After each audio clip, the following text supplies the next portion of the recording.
Love stories. Love stories are often associated, at least in the popular imagination, with fairy tales, adolescent daydreams, Disney movies, and other frivolous pastimes.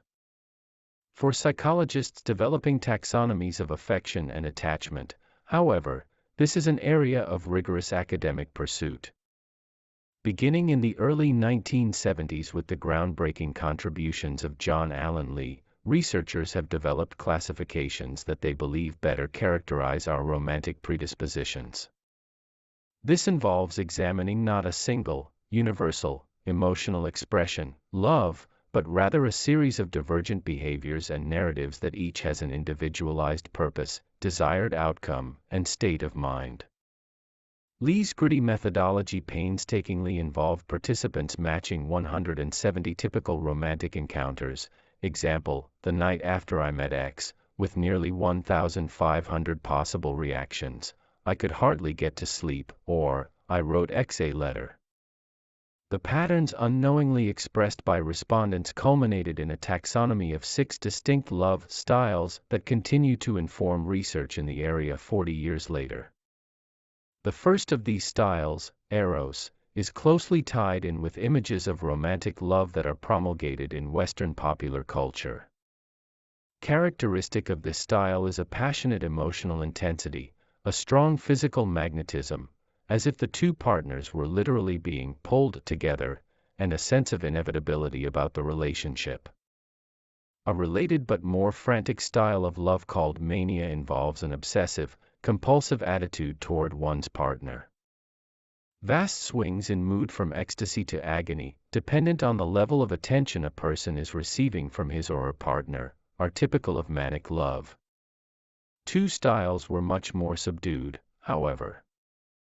Storge is a quiet, companionate type of loving, love by evolution rather than love by revolution, according to some theorists. Relationships built on a foundation of platonic affection and caring are archetypal of storge. When care is extended to a sacrificial level of doting, however, it becomes another style, agape. In an agape relationship, one partner becomes a caretaker, exalting the welfare of the other above his or her own needs. The final two styles of love seem to lack aspects of emotion and reciprocity altogether. The Ludus style envisions relationships primarily as a game in which it is best to play the field or experience a diverse set of partners over time. Mutually gratifying outcomes in relationships are not considered necessary, and deception of a partner and lack of disclosure about one's activities are also typical. While Lee found that college students in his study overwhelmingly disagreed with the tenets of this style, substantial numbers of them acted in a typically ludic style while dating, a finding that proves correct the deceit inherent in ludus.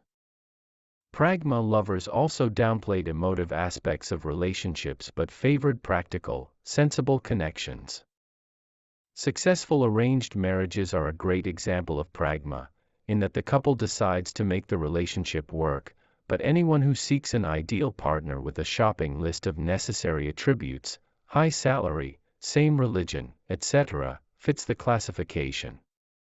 Robert J. Sternberg's contemporary research on love stories has elaborated on how these narratives determine the shape of our relationships and our lives. Sternberg and others have proposed and tested the theory of love as a story, whereby the interaction of our personal attributes with the environment, which we in part create, leads to the development of stories about love that we then seek to fulfill, to the extent possible, in our lives. Sternberg's taxonomy of love stories numbers far more, at 26, than Lee's taxonomy of love styles, but as Sternberg himself admits, there is plenty of overlap. The seventh story, game, coincides with ludus, for example, while the 19th story, sacrifice, fits neatly on top of agape.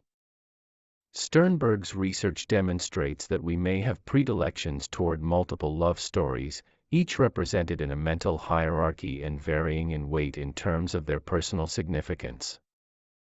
This explains the frustration many of us experience when comparing potential partners. One person often fulfills some expected narratives, such as a need for mystery and fantasy, while lacking the ability to meet the demands of others, which may lie in direct contradiction. It is also the case that stories have varying abilities to adapt to a given cultural milieu and its respective demands. Love stories are, therefore, interactive and adaptive phenomena in our lives rather than rigid prescriptions. Steinberg also explores how our love stories interact with the love stories of our partners. What happens when someone who sees love as art collides with someone who sees love as a business?